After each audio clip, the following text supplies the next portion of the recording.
The accident was over in seconds. A swerving truck, a patch of black ice, and two broken bodies in a crumpled SUV. My parents were gone before the fire crews peeled back the metal. My sister, Maya, had crawled out. She had bruises on her ribs, blood in her hair, and my hand clenched in hers as they wheeled me into a different ambulance. We were 14 and 16, orphans before sunrise. I don't remember much of the hospital stay, just the blur of morphine, the numbness of shock, and the quiet grip of Maya's voice in the dark telling me she wouldn't let us fall apart. And she didn't. Not for years. Maya was my everything. She cooked when I couldn't. She worked 2 jobs to keep us in our broken apartment. She lied to social workers about how she was managing, about how she didn't cry in the shower or pick at her skin when the world got too loud. I saw it all. I tried to help. But she was always stronger than me, even when she wasn't. She wanted to be a painter. She had sketches taped to our bedroom wall, ink portraits, sweeping watercolor skylines, half-finished dreams with her initials in the corner. She stopped drawing the year she found the lump. It was benign, they said, but it pressed against her nerves, caused migraines, nausea, tremors. The surgeon recommended removal. A routine procedure, clean and simple. Maya didn't flinch. She nodded and signed the forms. And the day before her operation, she smiled for the first time in months. It wasn't forced. It was soft and full of hope. I didn't sleep that night. I remember the waiting room. The flicker of bad fluorescent lights, the stale coffee in a cracked styrofoam cup. I remember the nurse calling my name and the sound of my legs carrying me like they knew something I didn't. Dr. Ashton Blake met me with a rehearsed face, calm, deliberate, too calm.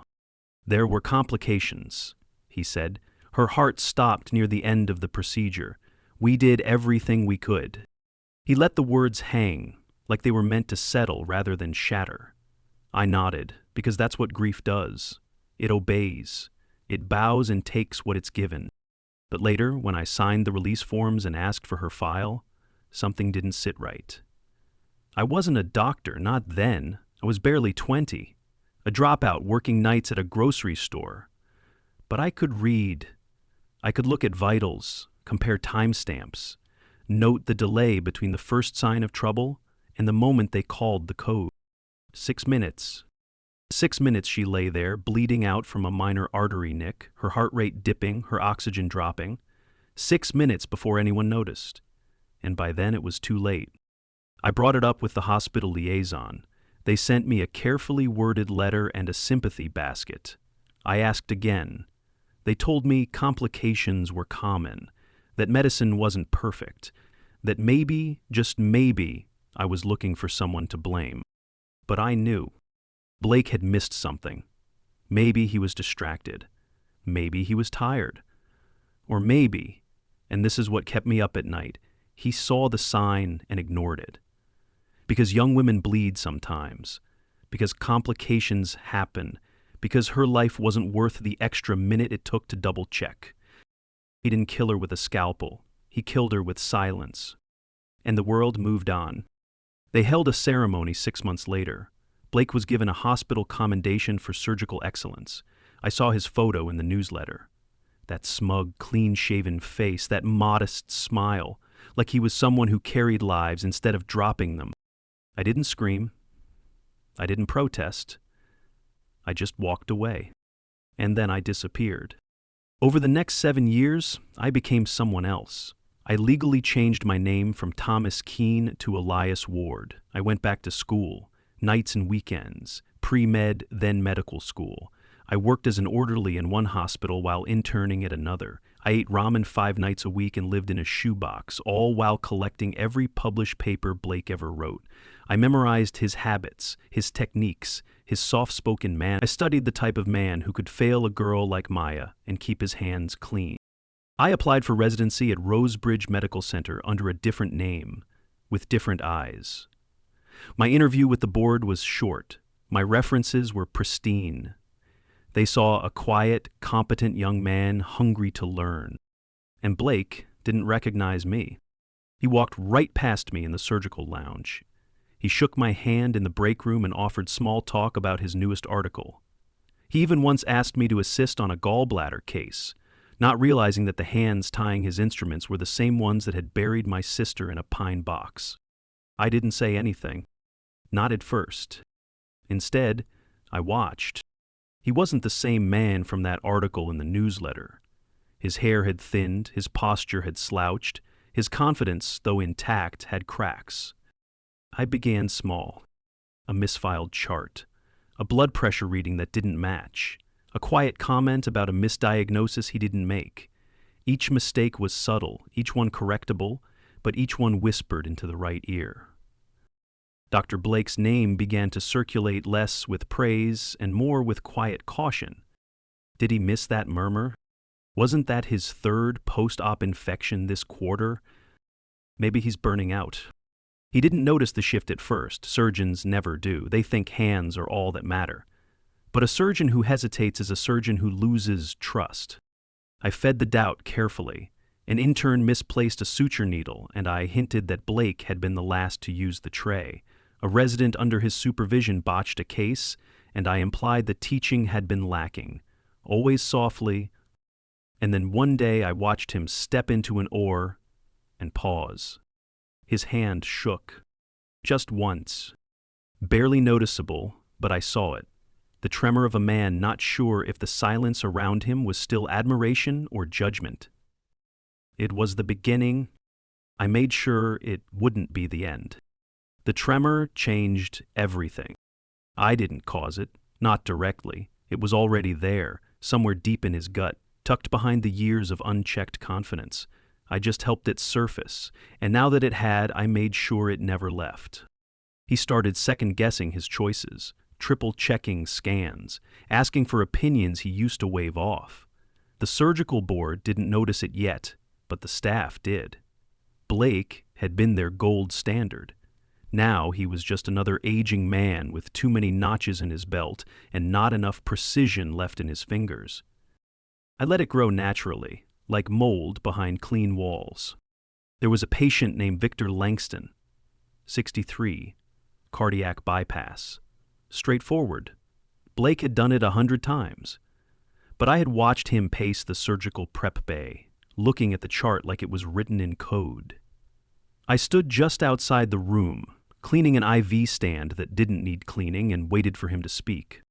"Ward," he said, his voice low, "you see anything off here?" I stepped forward, took the chart, and let my eyes linger. The scan was perfect, the blood work routine, but I frowned, just barely. "Not sure," I said.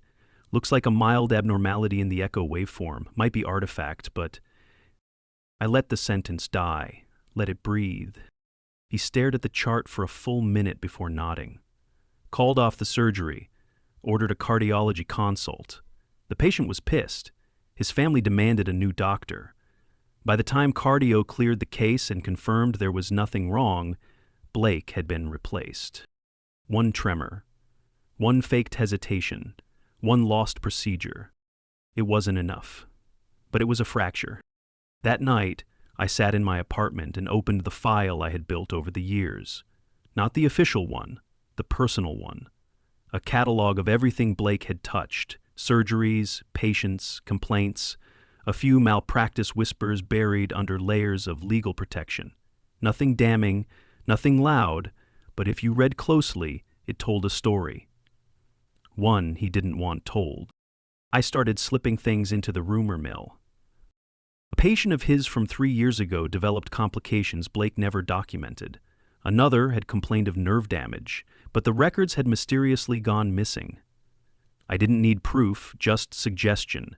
And once you start whispering enough things in sterile hallways, people begin to connect dots that may not even exist. He began showing up earlier, leaving later. His eyes were darker, his conversations shorter, where he joined more of his surgeries. At first he welcomed it, a new resident with sharp instincts, eager to learn. He praised my technique, asked for my notes, told me I had a future. But then, one day, I corrected him mid-procedure. It was a small thing. He'd marked the wrong spot for the laparoscopic port. I pointed it out, carefully, politely. The attending nurse froze. He didn't snap. He didn't argue, but the silence that followed was heavy. He moved the mark, finished the procedure, and didn't speak to me again that week. He started losing students after that. Residents requested to rotate elsewhere. Interns stumbled over basic concepts when he asked them direct questions. Nurses took longer to prep his rooms. No one said anything, but he felt it. You could see it in his gait, a stiff, defensive walk like he was bracing for something he couldn't name. That's when I knew he was ready. But this wasn't about career death. Not yet. That was too fast, too easy. He'd failed Maya quietly. I would do the same, only slower. He had a wife, Eleanor. She taught piano at the community college. Quiet, kind, always baking something for the nurses during the holidays. She came in one afternoon, dropped off muffins, and kissed his cheek in front of the surgical lounge. I watched him flinch, just slightly. A man who didn't feel like he deserved love anymore, but hadn't told anyone why. I followed her after that, not in a creepy way, just enough to understand. She drove a silver sedan, went to a yoga class every Wednesday, grocery shopped on Sundays, had lunch every other Friday with her sister. No kids, no affair, no secrets. Except one. She had an old email account tied to a patient advocacy forum. I found it by chance. A throwaway post about recovery from a thyroidectomy done years back. A throwaway name, but the story matched. Elena had complications from a surgery. Guess who her surgeon was? I didn't even need to exploit it. Just knowing was enough. Knowing that when she looked at her husband, she probably saw the man who hurt her and never apologized. I started leaving notes. Not to her, to him. Inside his locker, a folded piece of paper with a single line. Do you remember what you missed? No name, no threat, just that. A week later, another. He trusted you. He never mentioned them. But he changed his locker. Started checking over his shoulder. Took a week off for a sudden migraine issue. I kept going. His car windshield. A sticky note under the wiper. 6 minutes. The next day, he called out sick again. That night, I went to the basement archives and pulled Maya's surgical report again. The one with the time codes. The one I had memorized like scripture. I made copies. Mailed one to the hospital review board, anonymously. Not a complaint, just a question. Was this standard? It triggered an internal audit. They didn't find anything new. But they talked to Blake. They questioned protocol. He had to explain decisions he made years ago. Had to defend silence in the face of timestamps that screamed negligence. He didn't lose his license, but he lost something else. His pride. I was in the break room when he walked in the morning after the review board met with him. His face was pale, his jaw tight. He didn't make eye contact with anyone. He poured coffee with a trembling hand and didn't drink it. He sat at the table, stared into the cup like it held answers. I sat across from him. You look tired, I said. He didn't answer. I waited, then added, long night? Still nothing. But he looked at me then, really looked, like he was trying to place something he couldn't quite remember. My face, my voice, a ghost walking through his perfect little world. I held his gaze. For the first time in years, I saw doubt bloom behind his eyes, not as a crack, but a full collapse. He stood up and left the room without a word. He didn't show up for the surgery that afternoon, or the next day. Word spread that he was taking a leave of absence. Stress. No one said burnout. No one had to. But I wasn't finished. He gave Maya 6 minutes of silence. I'd given him 2 years of it so far, and it was about to get even quieter. He didn't tell anyone he was leaving. No goodbye email, no staff memo, just vanished from the surgical schedule one morning and didn't return. Word filtered through the halls slowly. Medical leave, mental health break, nobody knew the truth. That he'd cracked, that something inside him had rotted and finally collapsed under the weight of my silence. And I wasn't done. Blake had spent a career making sure things stayed tidy. No lawsuits, no formal complaints. Just a record of excellence polished until it gleamed. But I'd studied how to unpolish it, how to take the pristine and make it grimy, in the right places. I started making calls, quiet ones, using borrowed burner phones, fake names. I contacted families of patients he'd treated over the years. Some had no issues. Some did. A few remembered complications, strange post-op infections, unexplained nerve pain. None had ever connected it back to Blake. Why would they? He wore his white coat like armor, but when you shine the light at the right angle, the dents start to show. I sent them copies of their old medical records, things I wasn't supposed to have. Highlighted notes. Inconsistencies. Missing signatures. A pattern not loud enough to accuse, but loud enough to question.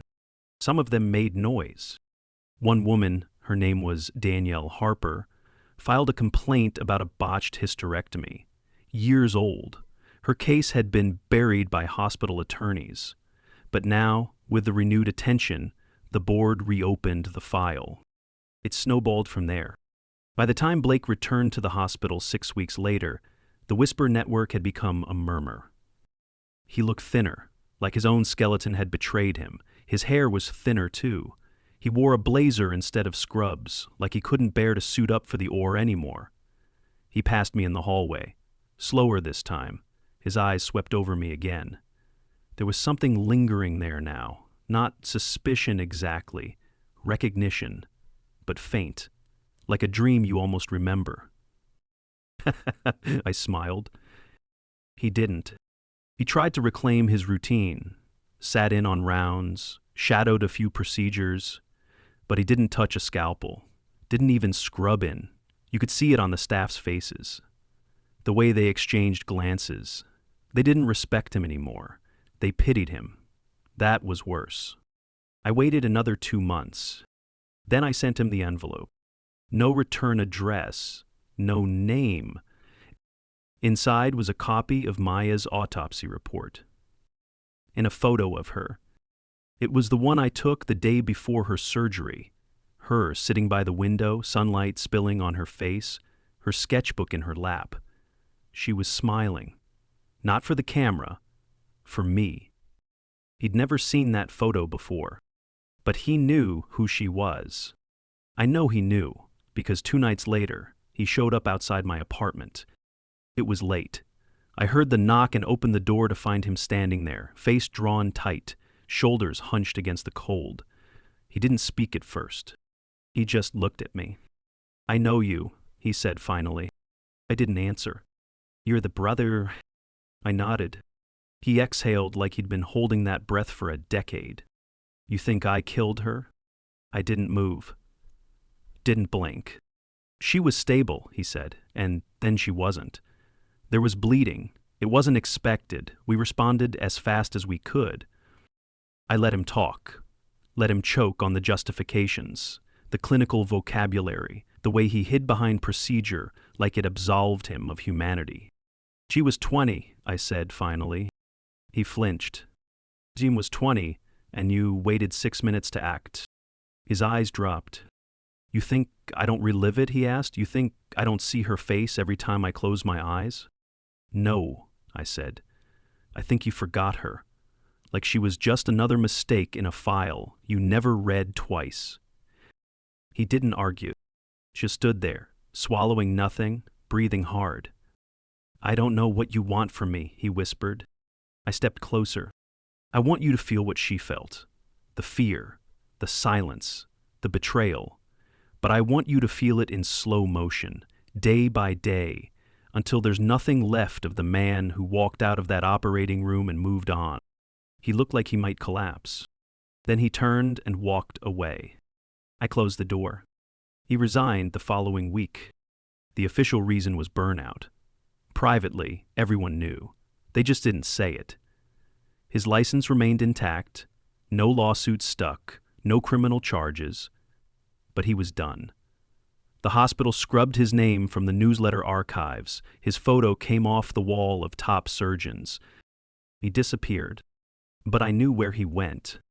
He moved upstate, Small house, no neighbors, no practice. He taught part-time at a community college. General anatomy, nothing that required a license. He grew a beard, stopped answering calls. I kept tabs, always. Then, one morning, I drove up there. I'd parked across the street and watched him through the glass. He was sitting at his table staring at nothing, a man trapped in a house too quiet to bear. He hadn't smiled in months. He hadn't operated in over a year. He hadn't forgotten. But I wasn't there to finish it. Not yet. Not until he understood the full weight of it. He lived like a ghost. I visited the town once a month just to make sure. A coffee shop on Main Street overlooked the bookstore where he sometimes wandered on Thursdays. I'd sit by the window, sip black coffee, and watch him shuffle past the aisles like he was hunting for something to believe in. His shoulders never rose, his eyes never met anyone. He was shrinking. From the world, from himself. A slow erasure. Some nights, I'd drive up and park outside his house, engine off, just listening. The street was silent, the trees still. His windows glowed faintly from the television he never seemed to turn off. He didn't have guests. No mail overflowed his box, no new faces passed his driveway. It was like he'd sealed himself in his own regret and forgotten how to breathe. But I wasn't done. The point wasn't just silence, it was understanding.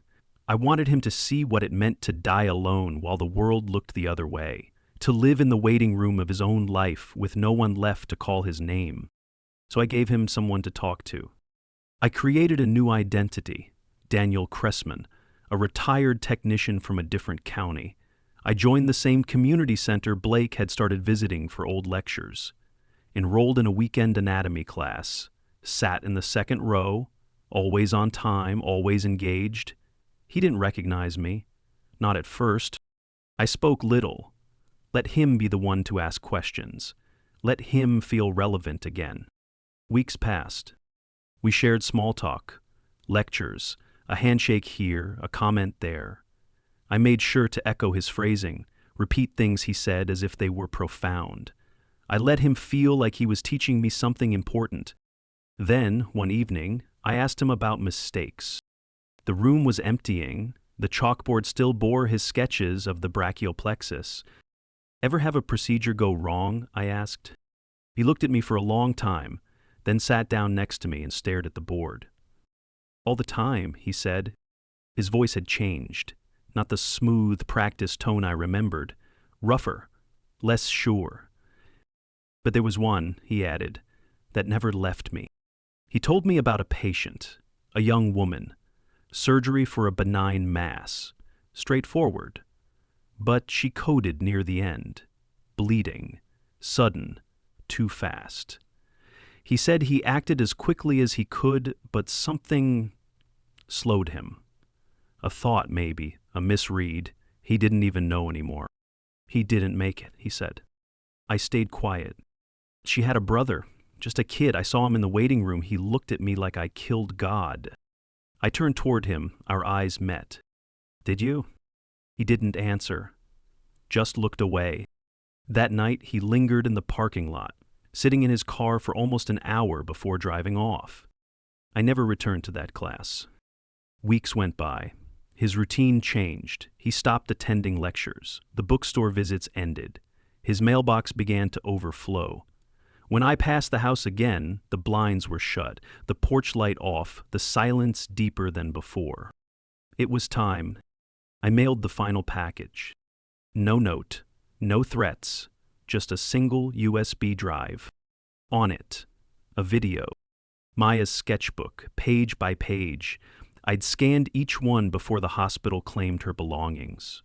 Her drawings, our parents, our apartment, the window with the crooked blinds, the soup she used to make when I was sick, and last, the piece she made the night before the surgery, a self-portrait, her face unfinished, one eye complete, the other still pencil lines, as if she didn't know yet how she would look on the other side. Under it, she had written, "I'm ready to live again." I don't know if he watched it, but I know what happened next. 3 days later, police were called to his house. No forced entry, no struggle. They found him slumped on the couch, empty bottles beside him. He hadn't eaten in days. The television was still on, flickering static. Cause of death, suicide by overdose. The report said it was peaceful. No signs of distress. Just a man who had grown too tired to stay awake. I went to the burial. There were 4 people there, his wife, a man from the college, a cousin maybe, and me, standing by a tree in the distance, coat collar pulled up, hands in my pockets. No eulogies, no fanfare. Just a hole in the ground and a name on a stone that no one would clean. Dr. Ashton Blake, beloved husband, esteemed surgeon, and lie etched in granite. I didn't feel joy, not exactly. Joy is too bright for what I carried. But I felt release. Not because he died, but because he died with the silence he gave her, and mine too. All those years where no one listened, no one cared. All those days where I screamed inwardly and smiled outwardly and pretended not to notice the world letting men like him walk away clean. I returned to the city that night. My apartment was as I left it, small, quiet, familiar. I sat by the window with a glass of water and opened Maya's sketchbook again. The last page still made my chest ache. Not with grief anymore. With peace. I never needed him to bleed. I never needed to hear him beg or cry or confess. I needed him to sit in silence and remember every second of the life he stole, to feel it weigh on him, to drown in it. Now he does. Forever. And me? I went back to work, still Elias Ward, still just another face in the hall. But now, when I pass the operating rooms, I don't flinch. I don't see Maya's face on the gurney anymore. I see mine, watching, waiting, making sure the silence never wins again.